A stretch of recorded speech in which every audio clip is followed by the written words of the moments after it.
ওকে, আসসালামু আলাইকুম সবাইকে। কলেজ ভর্তি পরীক্ষায় যেমন নটরডেম, হোলি ক্রস বা সেন্ট জোসেফ, যে কলেজগুলোতে ভর্তি পরীক্ষা দিয়ে ভর্তি হইতে হয়, তো ওই কলেজগুলোতে এসএসসি এসএসসি ফিজিক্সের গতি চ্যাপ্টার থেকে বিগত বছরগুলোতে কি কি ধরনের কোশ্চেন হয়েছে আমরা সবগুলো কোশ্চেন সলভ করব। যতগুলো কোশ্চেন কালেক্ট করা গিয়েছে তো সবগুলো কোশ্চেন সলভ করব, তাহলে তোমাদের একটা হচ্ছে আইডিয়া হয়ে যাবে যে কি কি ধরনের কোশ্চেন হবে। সো হচ্ছে খুব একটা বড় ভিডিও হবে না, আমরা জাস্ট এখানে 15-16টার মতো কোশ্চেন আছে, সবগুলো সলভ করে দেবো এবং দরকার যে কনসেপ্টগুলো প্রয়োজন, যে কোশ্চেনের সাথে যে কনসেপ্টগুলো লাগবে ওইগুলো আমরা দেখানোর চেষ্টা করব, ঠিক আছে? সো তোমরা হচ্ছে আমরা আরও ভিডিও নিয়ে আসবো, তো তোমরা হচ্ছে চ্যানেলটা সাবস্ক্রাইব করে দাও যেন হচ্ছে সামনের ইম্পর্টেন্ট ভিডিওগুলো তোমরা পাও। সো ওকে, ফার্স্ট কোশ্চেনে কি বলছে দেখো, এখানে বেশ সহজ থেকে কঠিন ক্রিটিক্যাল কোশ্চেন রয়েছে। সো আশা করি এটা হচ্ছে তোমাদের ভর্তি পরীক্ষার জন্য হেল্পফুল হবে। তো দেখো, প্রথম কোশ্চেনটাতে বলছে কোনো বস্তুর বেগ ও ত্বরণের মধ্যবর্তী কোণ কত। খুবই ইজি বাট একটু ট্রিকি কোশ্চেন। বেগ ও ত্বরণের মধ্যবর্তী কোণ কত? আচ্ছা, বেগ ও ত্বরণের মধ্যবর্তী কোণ আসলে 0 থেকে 180 ডিগ্রি যে কোনো কিছু হইতে পারে। সো এটা নিয়ে আসলে বোঝানোর এত কিছু নাই। ধরো এইদিকে তোমার হচ্ছে ভেলোসিটি ভি, এখন তুমি যে কোনো দিকে ত্বরণ দিতে পারো, সেই অনুযায়ী তোমার ভেলোসিটি বা বেগের চেঞ্জ হবে। তুমি চাইলে ত্বরণ এই বরাবর দিতে পারো একদম বেগের বিপরীত দিকে, ওইটাকে আমরা কি বলবো, বেগটা কমাই দিবে, মন্দনও বলতে পারো। বা তুমি এদিকে দিতে পারো, এদিকে দিতে পারো, যে কোনো দিকে তুমি ত্বরণ দিতে পারো। ওকে ওকে, এরপরের কোশ্চেনটা দেখো, কোনো বস্তুর গতির প্রকৃতি কিরূপ হলে গড় দ্রুতি ও গড় বেগ সমান হবে। তাহলে দেখো, তোমাকে আগে বুঝতে হবে দ্রুতি আর বেগের মধ্যে পার্থক্য কি। তাহলে দ্রুতি হলো টোটাল ডিস্টেন্সের উপর ডিপেন্ড করে, আর বেগটা হলো জাস্ট আমার সরণের উপর ডিপেন্ড করে।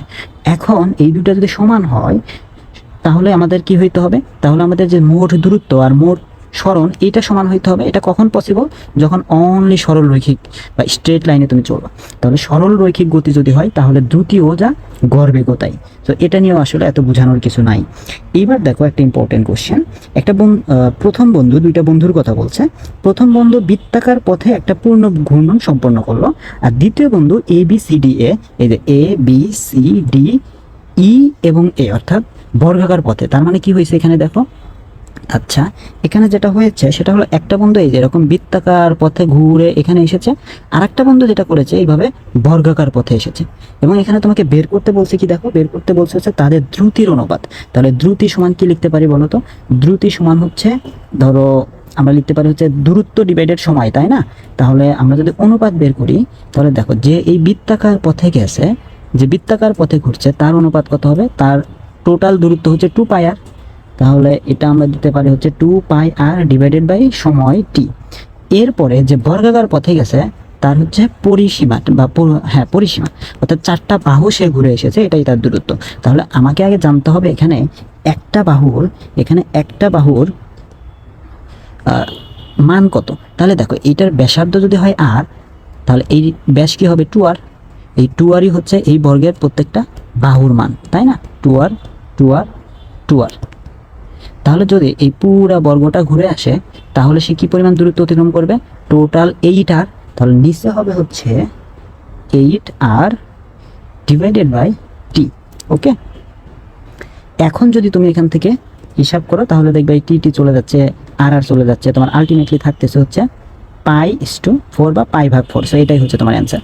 তো এরকম একটু ট্রিকি কোশ্চেন দিতে পারে, তোমরা একটু চিন্তা করলেই পারবা। আমার কঠিন কোনো কোশ্চেন কিন্তু ভর্তি পরীক্ষায় আসে না। এরপরের কোশ্চেনটা দেখো, এখানে বলছে একটা গাড়ি 20 কিলোমিটার/আওয়ার বেগে নির্দিষ্ট জায়গায় গেল এবং 40 কিলোমিটার/আওয়ার বেগে ফিরে আসলো, গড় দ্রুতি কত?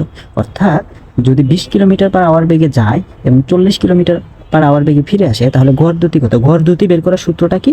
সূত্রটা হলো v average equal to 2 × v1 v2 divided by v1 plus v2। এখন দেখো, এই সূত্রগুলো নিয়ে আমরা একটা কনসেপ্টের উপর ক্লাস দিব, এখানে জাস্ট আমরা কোশ্চেন সলভ করতেছি। সো ওইখানে আমরা সব কিছু কভার করে দিব যে কিভাবে আমরা একটা চ্যাপ্টারে ডিপে যেতে পারি এবং ওইখান থেকে এরকম ক্রিটিক্যাল কোশ্চেন কিভাবে ডেভেলপ করা যায়। সো এই সূত্রটা এখানে বসাই দিলে কিন্তু তুমি আনসার পেয়ে যাবা। এরপরে নেক্সট কোশ্চেনটা দেখো। আচ্ছা, এইটা একটা খুবই ইম্পর্টেন্ট কোশ্চেন এবং এখান থেকে আমরা বেশ কিছু কনসেপ্ট কিন্তু বের করে আনবো।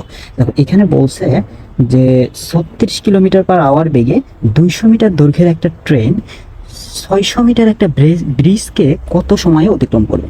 তাহলে বেশ ইম্পর্টেন্ট কিছু একটা ব্যাপার আছে। প্রথমত তোমার যে ভেলোসিটি দেওয়া আছে, এইটা দেওয়া আছে হচ্ছে কিলোমিটার/আওয়ারে, রাইট? কিলোমিটার/আওয়ারে, এটাকে আমাদের মিটার/সেকেন্ডে নিতে হবে। তাহলে মিটার/সেকেন্ডে নেওয়ার উপায় কি?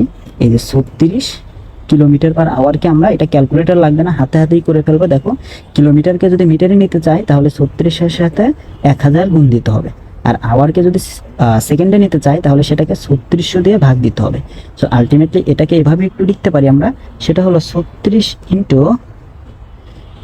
এই যে নিচে আছে 3600, আর এই 1000কে আমরা একদম নিচে এনে দিতে পারি।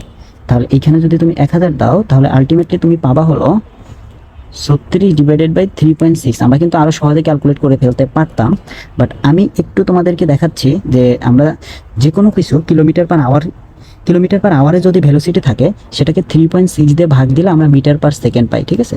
সো এখানে ভাগ দিলে এটা হবে হচ্ছে 10, এটা তোমরা জানো, এইটা হবে 10 মিটার পার সেকেন্ড। আমরা চাইলে এখানেও কাটাকাটি করে শূন্যগুলো ক্যান্সেল করে 10 পেয়ে যেতাম। সো এইটা বের করা আমরা শিখলাম, বাট এটা হচ্ছে খুব সহজ ছিল। তো যে কোনো কিছু যদি কিলোমিটার পার আওয়ারে থাকে ওইটাকে জাস্ট 3.6 দিয়ে ভাগ দিয়ে দিবা, তাহলে মিটার পার সেকেন্ড পেয়ে যাবা। তো এইবার দেখো, এইবার তুমি কনসেপ্টটা বোঝার চেষ্টা করো। এটা বলছে 200 মিটার দৈর্ঘ্যের একটা ট্রেন আর 600 মিটার দৈর্ঘ্যের একটা ব্রিজ। তাহলে আমি আগে একটা ব্রিজ দেই, ধরো লাইক এইটা হচ্ছে আমার একটা ব্রিজ যেটার দৈর্ঘ্য 600 মিটার। এরপরে ধরো এই যে আমার একটা ট্রেন আছে, এইটা হচ্ছে আমার একটা ট্রেন, এটার দৈর্ঘ্য হচ্ছে 200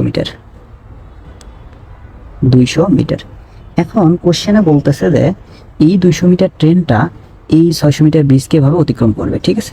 সেই অতিক্রম করতে কত সময় লাগবে? তাহলে আমরা এখানে কিন্তু আমাদের কোনো অ্যাক্সেলারেশন নাই, সো এটা হচ্ছে সমবেগ। সো এই ভিটাকে আমরা ধরলাম হচ্ছে 10 মিটার পার সেকেন্ড, এটা আমরা বের করেছি। এখন আমরা যদি ডিস্টেন্স এস বের করতে পারি তাহলেই আমরা টি সমান কি লিখতে পারি? টি সমান লিখতে পারি হচ্ছে এস ভাগ ভি। ওকে, এবার দেখো এই ডিস্টেন্স বের করাটা কিন্তু খুবই একটু ঝামেলার আছে এখানে। প্রথমত দেখো, ধরো এইভাবে ট্রেনটা আসতেছে, আসার পরে এই যে জাস্ট স্পর্শ করলো ব্রিজকে, তখন থেকে কিন্তু তোমার টাইম শুরু হয়ে গেল।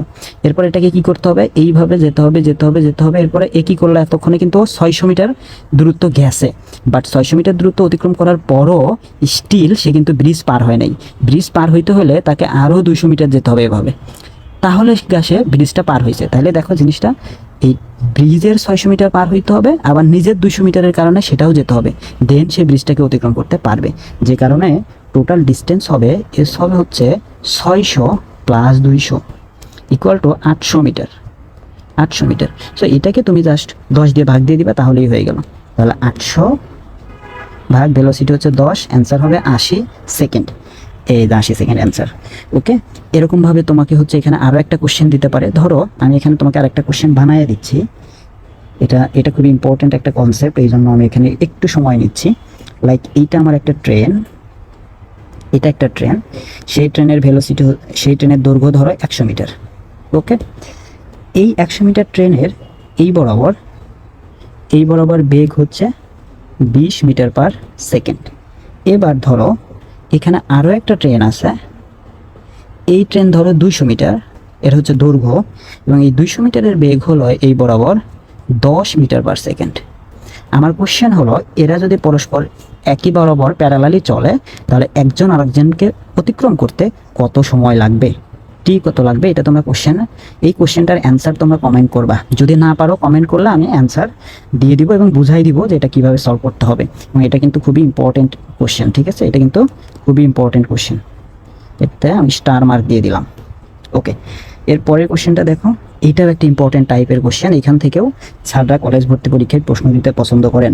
দেখো এখানে বলছে একটা গুলি কাঠের তক্তার মধ্যে 3 সেন্টিমিটার প্রবেশ করার পর অর্ধেক বেগ হারায়, এরপরে গুলিটি আর কতটুকু প্রবেশ করতে পারবে? তো এই কোশ্চেনটার আরও একটা সুন্দর ভার্সন আছে। অনেক সময় এরকম কোশ্চেন করে, সেটা হচ্ছে ধরো কোনো একটা বুলেট হচ্ছে 5টা তক্তার ভিতরে প্রবেশ করার পর বেগ এত গুণ হারায়, আরও কয়টি তক্তার ভিতরে প্রবেশ করতে পারবে, এই টাইপের কোশ্চেন কিন্তু করে। তো এখন এগুলো হচ্ছে সব সেম টাইপের ম্যাথ, একটা যদি তুমি সলভ করতে পারো বাকি সবগুলো তুমি সলভ করতে পারবা। এখন এই ধরনের কোশ্চেনগুলো আমরা কিভাবে সলভ করতে পারি, এটা সলভ করার বেশ কিছু ওয়ে আছে। প্রথমত তোমরা হচ্ছে এরকম বেগের ফর্মুলা দিয়ে সলভ করতে পারো একদম ডিটেলস, আর একটা হচ্ছে এনার্জি কনজারভেশন দিয়ে সলভ করা যায়, এইটাই সবচেয়ে ইজিয়ার। বাট এমসিকিউ সলভ করার জন্য খুবই সুন্দর একটা শর্টকাট আছে, সেটা আমরা শিখবো। এটা দিয়ে হচ্ছে তোমরা অ্যাডমিশনে সলভ করতে পারবা, কোনো সমস্যা নেই। তো এই শর্টকাটটা বোঝার জন্য আমাদের আগে এই নোটেশনগুলো বুঝতে হবে। প্রথমে S1টা কি বোঝায়? S1টা হলো ধরো এই যে বেগ হারায় বা বেগ অবশিষ্ট থাকে, এটার পূর্বে কতটুকু দূরত্ব অতিক্রম করছে এইটা। সো আমরা এখানে লিখতে পারি এটা হচ্ছে পূর্বের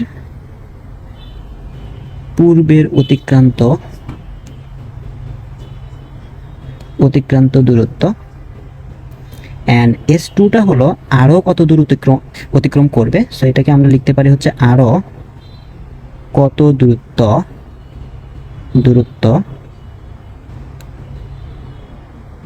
অতিক্রম করবে। অ্যান্ড এখানে ইম্পর্টেন্ট জিনিসটা হচ্ছে N.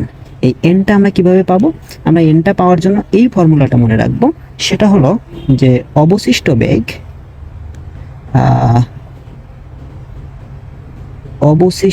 Beg equal to 1/n into u. ইউটা হচ্ছে তোমার আদিবেগ বা শুরুর বেগ। দ্যাটস ইট, এতটুকু বুঝলেই হয়ে যাবে। এবার দেখো আমরা জিনিসটা এখানে অ্যাপ্লাই করি। এখানে বলছে গুলি তক্তার কাঠের মধ্যে বা কাঠের তক্তার মধ্যে 3 সেন্টিমিটার প্রবেশ করার পর, সো এটা হচ্ছে আমার তাহলে S1 ইকুয়াল টু 3, এখানে দেওয়া হয়েছে 3 সেন্টিমিটার। এরপরে বলছে বেগ অর্ধেক হারায়। যদি অর্ধেক বেগ হারায় তাহলে অবশিষ্ট বেগ কত, এইটা আমরা বের করি। তাহলে অবশিষ্ট বেগ হবে তোমার আদি বেগ যদি ইউ হয়, সেখান থেকে অর্ধেক বেগ হারাই ফেলছে, তাহলে আলটিমেটলি থাকতেছে U/2। তাহলে এটাকে আমরা এভাবে লিখতে পারি 1/2 ইন্টু ইউ, এবং এই ইউটা যেহেতু আদি বেগ, সো এভাবে লিখতে পারো 1/n into u. So ultimately তুমি n সমান কি পাচ্ছ বলো তো? n সমান তুমি পাচ্ছ হচ্ছে 2। ওকে, এবার যদি তুমি এই শর্টকাটে এই ফর্মুলাটাতে n সমান 2 বসাই দাও, তাহলে তুমি কি পাবা? দেখো অ্যান্সার কিন্তু তুমি পেয়ে যাবা। এবার আমি S2 ইকুয়াল টু, ফর্মুলাটা হচ্ছে S1 divided by n square minus 1। S1 ছিল হচ্ছে আমাদের 3 আর n পেয়েছে হচ্ছে 2, তাহলে 2 square minus 1। So ultimately 3 divided by 4 minus 1, এটা হচ্ছে 1 সেন্টিমিটার।